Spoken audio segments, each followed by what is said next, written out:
Welcome sa aking Facebook page mga idol. Sa gustong matuto kung paano i-troubleshoot ang ating Aruki ETC974 as well as itong ating Eliwell ID974. So I prefer na pagsabayin silang dalawa. At yung gustong matuto, manood lang, pwede rin kayo makipag-interaction sa akin. Mag-iwan ko ng comment kung may gustong mag-comment para malinawan kayo. Itatake lang natin ang tungkol sa CP folder ng dalawang control na ito, na yung CP stand for compressor folder. Ito ang mangyayari kapag faulty ang ating sensor. Ang ginawa lang natin dito is wala akong malocate na faulty na sensor.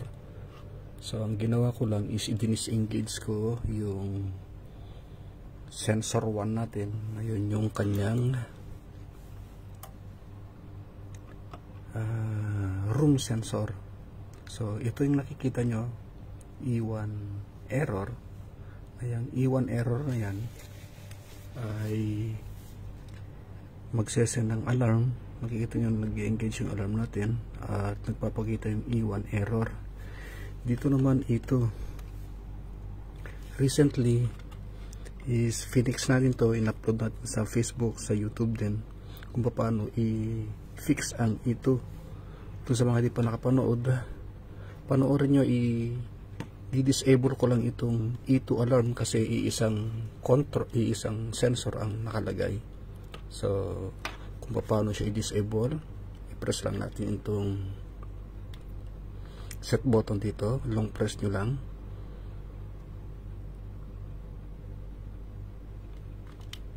Again,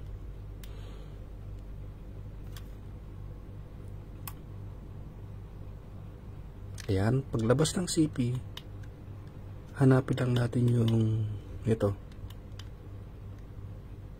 itong configuration yan, CNF, meaning configuration, then press set, then hanapin natin yung H42, press set, yung Y na yan, yes daw yan, gawin lang natin no, ibig sabihin walang PB2 o yung sensor 2, press set nyo lang at mawawala ng E2. So yan lang yung ginawa natin dun sa bagong upload natin na video. Sa mga gustong matuto ha, tignan nyo mamaya. Ngayon dito tayo mga idol, pansinin nyo ito. Ito yung aking signal sa ating compressor. So naka-engage siya ngayon. Kung i-locate natin 1, 2, 3, 4. So number 4 terminal is ito. Ayan, nag-off siya ngayon. Tingnan natin ha. Nag-off siya ngayon. Ayan, number 4 yan. Naka-off din, walang ilaw ito. Ang nangyayari lang, during faulty probe ng ating room sensor, lalabas ang E1 error. Paglabas ng E1 error, kapag hindi natin binago itong ONT at saka OFT, ang ONT, ibig sabihin itong ONT is on time, at saka ito ng OFT, off time. So ito lang ang meaning nito ha, yung CP compressor folder. So ito yung basehan natin, ito yung manual na nadadownload sa internet. Kunin nyo lang yung model ng unit nyo, then available ito na nadadownload mga idol. Ayan, mag-engage na yung compressor natin yun, umilaw na siya. So itong activity na to is na bago ko na kasi yung setting niya. Kapag hindi nyo binago, ito ang default niya. Kapag naka-0 ito at naka-1 naman yung ating off, yung compressor natin laging naka-on. Ito, naka-on yan ha. Lagi siyang naka-on. Lagi siyang naka-off. Pag naka-0 ito at naka-number 1 naman itong ating OFT, at ang function niyan is nasa, kung babasahin nyo yung nasa manual, naka-duty mode. So ibig sabihin laging naka-off. Kapag itong setting na to ang ginawa nyo, masisira yung product nyo during faulty probe ng ating sensor. Ang nangyayari kasi, kapag naka-off ang ating compressor, matik yung nasa loob ng walk-in chiller natin o walk-in freezer natin is masisira yung product. So, laro-laruin din natin ito. Matutunan nyo ngayon kung paano ang ginagawa ni on-call technician para hindi tayo masira ng product. Okay? So, pansinin nyo, ito, naka-off na naman. After 1 minute yan, yung compressor natin, after 1 minute, aandar uli yan. At take note ha, naka-disengage yung sensor number 1 natin. Naka-disengage siya. Sinadya ko ito para mag-engage yung E1 error natin. Na ibig sabihin, kapag naka-disengage o kaya nag-change value yung sensor natin, ang mangyayari is laging naka-off yung compressor natin. So, paano ang gagawin ni technician para hindi masira ng product just in case na sa gabi nangyari ang malfunction ng ating sensor. Nagmamalfunction din kasi ito sa kalumaan, nagmamalfunction sila. So, ang gagawin natin dyan mga idol, wag natin susundin yung default. Ito kasi default to ha. Yan yung mga default value na nandito sa ating mga manual. Kapag na-download nyo yung manual nito at masigasig kayong magbasa, is malalaman nyo naman, intindihin lang natin katulad ng differential na i-discuss ko na yung differential na yan. Ito yung cut-in, cut-off ng ating compressor. Ngunit dito tayo kasi ito yung magiging topic natin. Okay? So, ang ginawa ko lang dito, naka-engage na naman. At bilangan nyo lang ito, maya-maya, mag-o-off na naman yung ating compressor. At papakita ko sa inyo na naka-engage yan. So, yan. Terminal number 4 is sa line compressor. Ayan. Yung test pen natin sa umilaw, maya-maya mag-disengage yan. Yan. So, ang ginawa lang natin dyan, ayan, nag-disengage. Ibig sabihin, nag-off siya. Yan. Magbilang na kayo ng 1 minute, aandar ulit yung ating compressor. Magbilang na kayo ng 1 minute. So, paano ko ba ginawa yun? Ang gagawin nyo lang itong parameter na to, o itong technique na to, just in case na nasiraan tayo, is hindi kayo masisiraan ng product. Pinapromise yan. Lahat ng control na hawak ko, walang problema. So, sinishare ko yan hanggat kaya kong i-share. At hindi lang Pilipino ang nanonood sa atin mga idol, kaya huwag kayo mainis kung nag-i-English ako, kasi ako yung nakakatanggap ng mga reklamo din ng mga technician na ibang lahi. Yung iba dyan, binabash pa tayo mag-English. Ba't daw tayo nag-i-English? Mag-Tagalog na lang daw tayo. Shame on you. Yun lang masasabi ko dun sa mga pa-share natin. So, ang gagawin lang natin mga idol is, ayan, nag-engage na naman. So, dito, ang maire-recommend ko, just in case na faulty yung probe natin, itong on time ng ating compressor, gawin yung, either gawin yung 10 minutes or 15 minutes. Yan ang ilagay nyo. And then, lagyan nyo rin yung off time ng ating CP, ito yung compressor, lagyan siya ng off time. Kung gusto nyo mag-off siya ng 4 minutes o kaya 5 minutes, gawin nyo para hindi naman mag-frost yung ating evaporator. Kasi yung evaporator natin, pag tuloy-tuloy ang andar, of course meron tayong frost accumulation.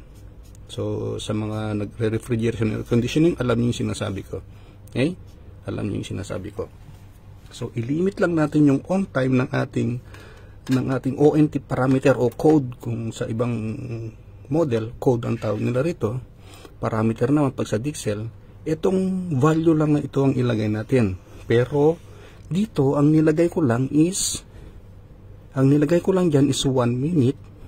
1 minute off, 1 minute on, para makita nyo kung anong nangyayari during faulty probe. So ito, naka-disengage siya. Pag sinabing faulty probe, ang error kasi ng ating sensor is either change value. Nag-change value ang ating sensor. Okay? So ito yung trouble natin, nag-change value siya. So kung na-trace nyo na iba ng reading niya, ang reading na pala ng mga ito is between 9 to 7 kilo ohms. Good ang reading niya. Take note nyo yan, ha? Take note. So, ang ginawa lang natin dito, so ito, ayan, nag-off na naman siya. Ayan, mag-engage na naman yan. Ayan, nag-engage na naman. So, ginawa natin dyan 1 minute. So, i-actual natin yan.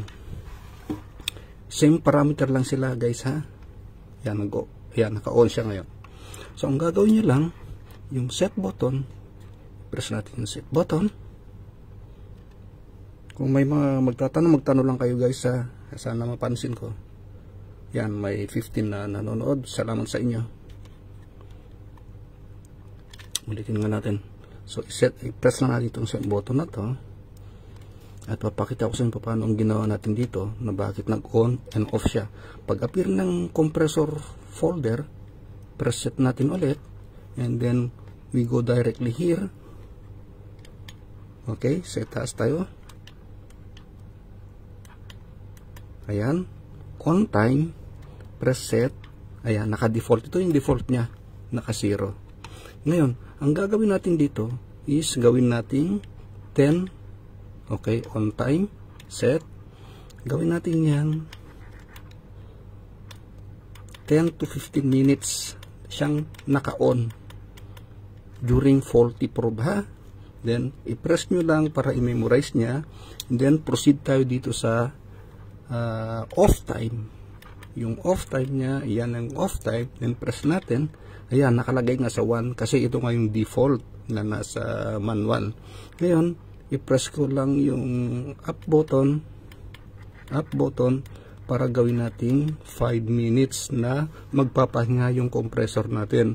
So, yan yung on and off ng ating compressor during faulty probe. Then, alisin tayo dyan. Dahil yan lang yung ating topic. Ito, may E1 error din. So, check natin. E1 error kasi naka-disengage. Okay? I-insert natin. Yeah, may 22 na nanonood. Maraming salamat sa inyo. Si Uncle Technician is live na nagtuturo tungkol sa ating control. Mapa walk-in freezer man ito, walk-in chiller, at yung mga commercial refrigerator natin is may encounter nito kayong mga ref and aircon technician o HVAC kung tawagin. Ayan, nagtuturo tayo ng libre sa YouTube at sa Facebook. Ayan, nawala yung ito kasi hindi na properly naka-insert at nawala na yung ito. Nanatili na dyan pa rin ito kasi naka-disengage. So, naka-off na naman yung ating compressor. Ayan, ito yung signal ng ating compressor, naka-off siya ngayon. Pag naka-on yan, iilaw yung ilaw dito, ha? Meron tayong light indicator dito. So, yung program na nilagay natin dito, mag-o-on siya 1 minute, mag-o-off siya 1 minute para makita nyo yung activity ng ating digital thermostat kapag nagdoko yung ating sensor. Ngayon, para ma-fix natin ito, just in case na nag-change value na yung ating sensor, palitan nyo lang ng bago at ma-fix nyo yung E1. Sa ngayon, dinisengage ko para lumabas ito at makita nyo kung ano ang nangyayari kapag faulty ang ating sensor. So, meron tayong cut-in, cut-off ng compressor. So, kapag nangyari ito, ang refrigeration control pala natin is meron tayong tinatawag na time at saka temperature. So, sa ngayon, ang ginagamit niya, time. Ito, kasi faulty yung probe natin. So, time siya ngayon. Kapag active ang ating sensor, walang problema, temperature siya. Kapag temperature naman, ang sinusunod niya, yung ating parameter na ito. Kung ano yung linagay natin sa set point, ito, ang set point nito, naka-set ito sa freezer, linagay ko yan sa negative 21. At itong ating differential, yung differential natin is sinet ko yan sa 3 degrees Celsius. Ito 21 degrees Celsius. Ayan, so dito sa 21, kapag na-reach niya yung temperature, mag-o-off na yung ating compressor. Mag-o-off siya, ha? Kaya ba? Ito, mag-o-off yung ating compressor. Off. Kapag tumaas yung temperature sa negative 18, na yun yung ating differential, kasi ima-minus mo lang, negative 21 minus 3 is 18. Kapag na-reach nyo yung 18 degrees Celsius, aandar na naman ang ating compressor. So, sana na kukuha natin sa mga mahilig sa refrigeration control. At kung bago ka pa lang, marami na tayong uploaded na videos sa aking YouTube channel. Dalawin nyo ako sa aking YouTube channel. Hindi ko lahat may share sa Facebook. Pagpasensyahan nyo na kung pagdalaw nyo sa aking YouTube channel ay may advertisement. Yung advertisement na yon, pag kinilik nyo yon, kumikita naman si Uncle Technician ng barya. Okay, kikita na tayong barya. Sa ngayon, may enjoy nyo yung video ko sa Facebook kasi wala tayong advertisement sa Facebook. Pero hindi ko lahat makukuha ang aking tutorial sa YouTube para ilagay sa Facebook.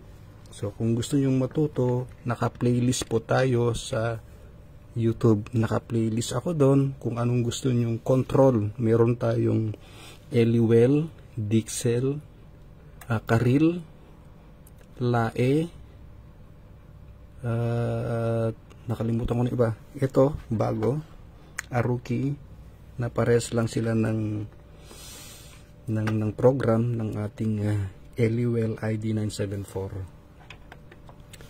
So, wala namang nagtanong mga idol. So, kung may katanungan kayo, wala namang nagtatanong. So, i-off na natin tong session na ito. Ipakita ko nga pala sa inyo na yung ang dinagay natin sa ONT at sa OFT is tigwa 1 minute. To do that, just press this button here at i-access natin tong CP folder na gaya ng sinabi ko. CP stand for compressor. Then press set again. Then let's go to yan, on time. Then press set. Ayan, linagay ko lang sa 1 minute para nakita nyo na nag-on and off siya. And then press set nyo lang. Then proceed tayo sa off time. Press set. Ayan, naka 1 minute din. So, yan yung activity na nakikita nyo. Ayan, naka-on siya ulit. After 1 minute, mag-o-off yan. So, para mawala yung yung error niya. Ayan. Kung sakaling nag-change value, palitan nyo lang. And then, insert nyo sa terminal number 8 saka sa number 10. And then, mawawala na yung error natin. So, higpitan ko lang. At makikita nyo mawawala na yung error. So, dinis-engage ko lang ito para maipakita ko sa inyo. Kasi wala na yung yung sensor ko na nag-change value. Ayan. So, negative 8, wala na yung error natin. So, kung may encounter nyo to, hopefully nakatulong tong ating video. Sa 16 na naka-hook up, 17. Kung wala kayong tanong, i-end session na natin ito. Maraming salamat sa inyo. Hanggang sa uulitin. Kung may mga request video kayo, mag-request lang kayo. At kung available yung control, gagawa natin ng tutorial. Maraming salamat sa inyo. Bye-bye.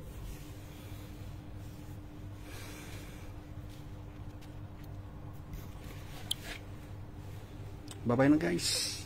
At salamat. Sana nakatulong sa inyo. Bye-bye.